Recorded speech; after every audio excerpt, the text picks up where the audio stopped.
Who the f*** let this senile, washed-up speak at the UN Security Council? What did Ukraine ever do to this guy? Hello again from a secret bunker in Eastern Europe. This is the last show. We bring you the last news before the end of the world. And folks, something really weird happened on this planet.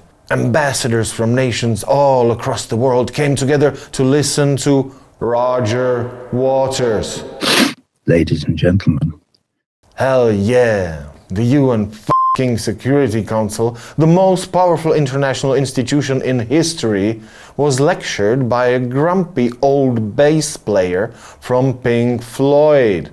Are they planning to start a rock and roll band in the UN? Did the old Roger show them how to play scales? We've got first finger, second finger, fourth finger. No, this vintage bass player was lecturing the UN Security Council about security and the war in Ukraine. Why him and not Brock Lesnar? Brock Lesnar's become his own Minnesota record. Or Guy Fieri? Did you think of that one? This guy can teach the UN the secrets of the perfect burgers. If that won't bring the world to the negotiating table, then nothing will. Yeah. Plus, everyone knows chefs are the hottest experts on security and warfare. Putin's chef made it big in this field. But back to Roger Waters. He spoke to the UN Security Council for a good reason. He wanted to present his brilliant plan how to end the war in Ukraine. Just stop fighting. Genius! The only sensible course of action today is to call for an immediate ceasefire in Ukraine.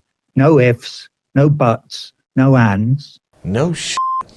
Yes, Roger Waters addressing the UN Security Council was a psychedelic experience. Like being high on acid in a room full of people with nuclear suitcases, who are also high on acid. He discussed the identity of Mr. Bean. Mr. Bean is an ineffectual character in an English comedy show on television. And he announced he speaks on behalf of the 4 billion or so brothers and sisters in this voiceless majority. Do you wonder who the invited this washed-up, senile, fake hippie to address the UN Security Council? To answer this question, we must travel back in time, to the moment when our psychedelic bass player spoke on Russian television. I'm not taking a pot shot at the people of America. They are just profoundly ignorant and kept so by the system, obviously. So obviously, if you never put a single shilling into public education, you cannot expect people to become educated, particularly if you're bombarding them with propaganda through the mainstream media 24/7, every single second of their lives, you're telling them lies, like all this bullshit about Russia preparing to invade Ukraine, which anybody with an IQ above room temperature knows is nonsense. It's complete. I just love the unfaltering confidence in his voice when Roger Waters declares that anyone with the IQ above room temperature knows the Russian invasion to Ukraine is nonsense. And he declares that exactly 6 days before the invasion, in the most prominent Russian propaganda outlet. Oh, which begs the question, is Roger Waters' IQ still above room temperature? And who the f*** invited this washed-up senile moron to address the UN Security Council? You wouldn't believe it. It was Russia. Surprise, surprise! Because there is one thing Roger Waters is really good at. And no, it isn't songwriting. It's Westsplaining. Maybe you've heard this word before. Just like you have, mansplaining, which describes a situation when some condescending macho dick explains things to women in a patronizing tone. Okay, now I'm guessing from the way you're holding that you haven't done too much bowling. Put your fingers in the holes there. Yeah. So, yeah, get your thumb in that there? one. That yep. one? There is Westsplaining, which describes a situation when some condescending Western leftist explains Eastern European things to Eastern European people in a patronizing tone. This is Westsplaining in its purest form. Beautiful. Just like this beautiful excerpt from the interview Roger Waters gave to the Berliner Zeitung. What everyone in the West is being told is the unprovoked invasion narrative. Huh? Anyone with half a brain can see that the conflict in Ukraine was provoked beyond all measure. It's probably the most provoked invasion ever. Huh? Anyone with half a brain? Seems like anyone with half a brain and anyone with the IQ above room temperature are the core of Roger Waters' audience.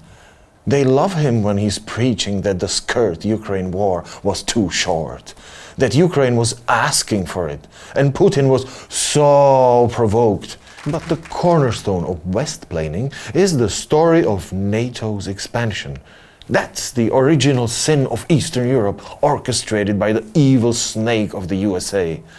As the Guardian columnist George Monbiot noted, it suggests that Poland, Lithuania, Latvia, Estonia, etc. were manipulated by the West into joining NATO because they have no interest or will of their own. This war is basically about the action and reaction of NATO pushing right up to the Russian border, which they promised they wouldn't do when Gorbachev negotiated the withdrawal of the USSR from the whole of Eastern Europe. Mikhail Gorbachev was the last leader of the Soviet Union, a man who, in 1989, negotiated with Western politicians, and together they managed the peaceful dissolution of the bipolar world. And during these negotiations, the US Secretary of State James Baker allegedly promised Gorbachev that NATO wouldn't expand eastward. And the promise that NATO won't expand was never written down into a treaty. On the contrary, what was written down was the NATO-Russia Founding Act from 1996, which formally sanctioned the expansion. So, why should the Eastern European countries be forever bound by a mere spoken promise made to a leader of a long-dead state? Apart from the obvious implication that the fate of Eastern European countries is decided in some smoke-filled room between the big boys from Washington and the Kremlin, and forever divided between their empires. What may comfort us, though, is the knowledge that we are not alone. Taiwan is part of China, and that's been absolutely accepted by the whole of the international community since 1948. Yeah, Taiwan is part of China, and that's been absolutely accepted by the whole of the international community, except for maybe the 24 million people of Taiwan. But who gives a fuck about the people of Taiwan? Roger certainly doesn't. And if Roger actually followed his mommy's advice... But my mum sat me down and said, "Now listen, here's my advice. Read, read, read."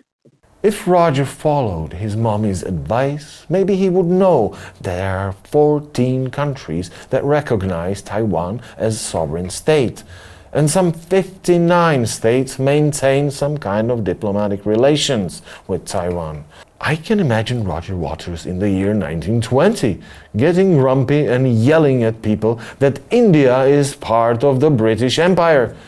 So I guess it's no wonder that if there's anything Vladimir Putin loves more than sitting at the end of very long tables, it's Westsplaining. And Roger Waters is Westplainer par excellence. He's got all the primary features. He's filthy rich, but he pretends to talk on behalf of the 4 billion voiceless poor people. He lives in a $60 million residential complex in the upscale Bridgehampton area of Long Island. But he loves to speak on behalf of the homeless. They live on the street in a pile of cardboard. The last album Roger Waters made with Pink Floyd was recorded in 1983, and nobody really cared about the music he made after that. It's been 40 years. Roger Waters turned into a fossil fuel that feeds his career. So he ended up like Oliver Stone, Brigitte Bardot, or John Voight, the washed-up has-been who found friends among the extremists and dictators because they need each other. Because the extremists and dictators and Roger Waters are always ready to use someone else's tragedy as a marketing tool. So he writes open letters to Vladimir Putin and the First Lady of Ukraine. Letters that are both arrogant and naive and make him look like an annoying global village idiot. Bingo.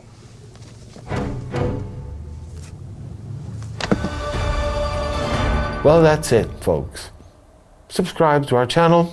If you want to see something funny, click here. And if you want to know who's next on Putin's chopping block, click here. It's not funny.